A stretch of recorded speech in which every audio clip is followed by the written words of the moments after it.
Quelques semaines après, rebelote, ils sont en grève. On ne sait plus à quel sens se vouer quand même. Vous savez, Evelyne, oui. Tant qu'il y aura une seule revendication, ça montre toujours qu'il y a quelque chose encore à faire.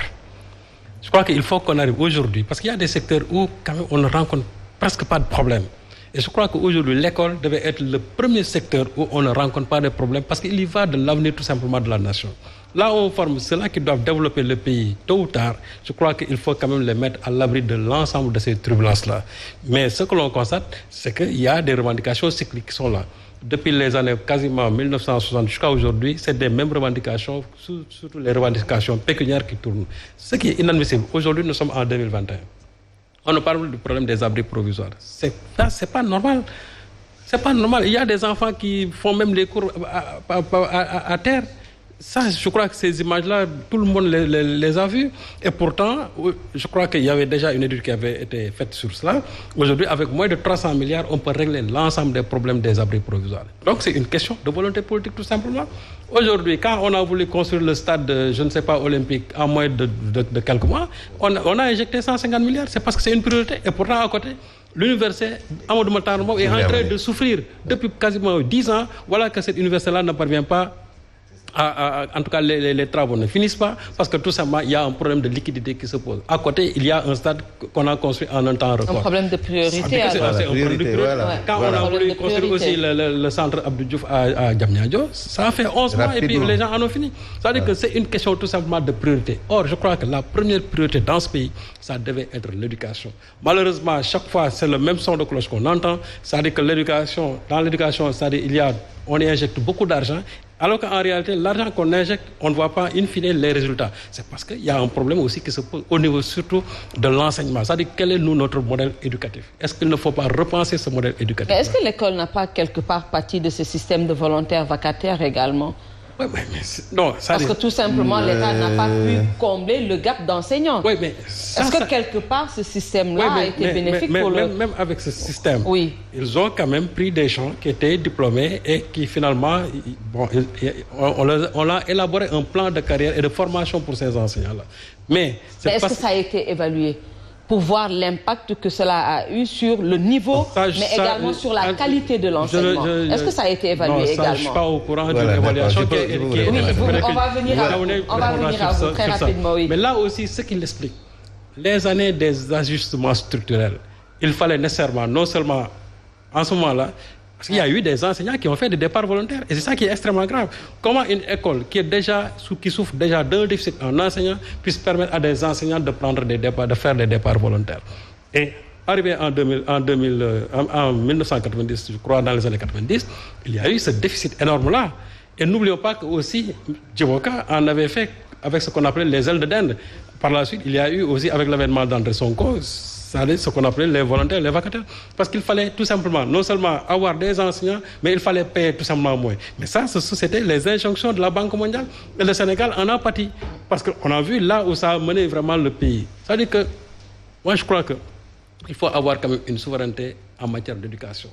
Nous ne pouvons pas chaque fois, c'est-à-dire traîner les pieds, nous ne pouvons pas quand même, en tout cas, courir toujours derrière les financements de la Banque mondiale, du FMI ou bien des autres pays pour financer, nous, notre modèle éducatif. C'est-à-dire qu'il faut qu'on trouve un système qui puisse nous permettre d'être autonomes en la matière. Ce sera extrêmement difficile, mais tant que nous serons sous les injonctions de ces institutions bailleresses, ça signifie que tout simplement aussi que nous n'aurons jamais, c'est-à-dire ce modèle éducatif-là tant rêvé pour sortir ce pays-là vraiment de ce sous-développement. Donc, il faut réellement que l'État ait une volonté politique pour résoudre le problème des enseignants dans ce pays-là. L'université aujourd'hui est en train d'en souffrir.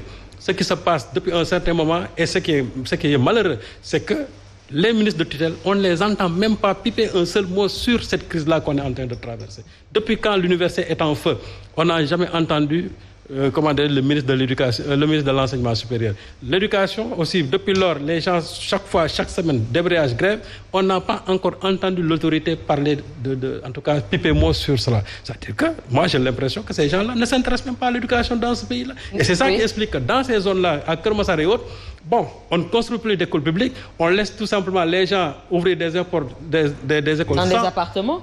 Oui, voilà. Ça dit du n'importe quoi. Exactement. Sans pour autant qu'il y ait au moins une certaine régulation dans le secteur. Il n'y a pas de régulation. Monsieur Fane en a parlé tout à l'heure, c'est qu'il y a un manque de régulation dans le secteur. Totalement. Et ça aussi, on est en train même de le constater dans le secteur même de la santé. Dans la santé aussi, c'est effectivement la même chose. Je crois que ce sont des secteurs quand même qui sont tellement sérieux qu'on ne doit pas quand même le laisser en tout cas à la merci de n'importe qui. Allez-y, monsieur Diaouna. Alors, je voudrais d'abord sur la question des abris provisoires, qu'on ne se limite pas seulement à l'élémentaire, au moyen, au secondaire.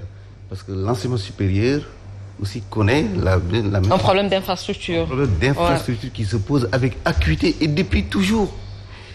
Il y a 7 universités publiques ouvertes, plus les ISEP. Mais dans les 7, aucune des universités publiques ne dispose d'infrastructures pour accueillir les étudiants. Plus l'université virtuelle. Même l'université virtuelle, il y a un problème d'accueil. Ouais. Parce que les ENO, il devait y en avoir dans tous les départements. Aujourd'hui, il n'y en a que 12. Les universités, il a dit, l'université Cheikh Amadou Mahtar Mbow. J'ai assisté à la pose de la première pierre. Si le président de la République lui-même qui disait que ça va se passer, la Constitution va être sous le modèle fast-track, comme à côté on a fait pour le centre Abdou Diouf, le centre de conférence Abdou Diouf.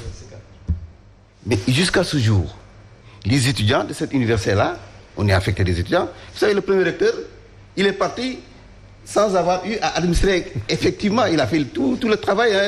Oui, mais on ne peut pas être un recteur de chantier. Non, je vous dis. Il n'a jamais été dans son université, dans son bureau, mais c'est administrer. Ce que je dis, c'est pas être un recteur. Aujourd'hui, les étudiants, ils sont sous abri provisoire parce qu'ils ont loué des locaux au niveau de Nord-Foire. C'est ça. C'est la même chose à Kaolack, c'est la même chose à Kaffrine, c'est la même chose dans d'autres... parce que là aussi, l'argent a été détourné. Hein. Parce que, simplement, comme il l'a dit, Saint-Salou, il y a vraiment, on dirait que l'enseignement, l'éducation, malgré tout ce qu'on y met... L'État a quand même pêché dans la prévision. On y met beaucoup d'argent. Oui. On y met beaucoup d'argent. C'est vrai, on dirait que cette année, le budget de l'éducation nationale, c'est 600 milliards. Un budget celui de c'est 200 milliards, etc. Ouais. Mais la grande partie part dans le fonctionnement. Il y a un problème de gouvernance. C'est ça, en fait. Il y a aussi un problème de gouvernance pour que cet argent-là soit judicieusement utilisé, que ça produise des résultats attendus, des résultats à la hauteur des investissements. Mais ce n'est pas suffisant. Ce n'est pas suffisant. C'est pourquoi on a toujours demandé financement innovant de l'éducation. Il faut trouver d'autres sources pour faire face aux dépenses d'éducation qui sont très élevées. Et ce n'est pas le budget qui peut suffire pour ça. Il faut d'autres sources de financement. Et ça existe. Aujourd'hui, il suffit je ne sais pas, les sociétés minières qui sont là. Si on mettait un pourcentage de taxes au profit de l'éducation, etc. Mais alors, on trouverait des moyens. Une question avant que vous ne poursuiviez.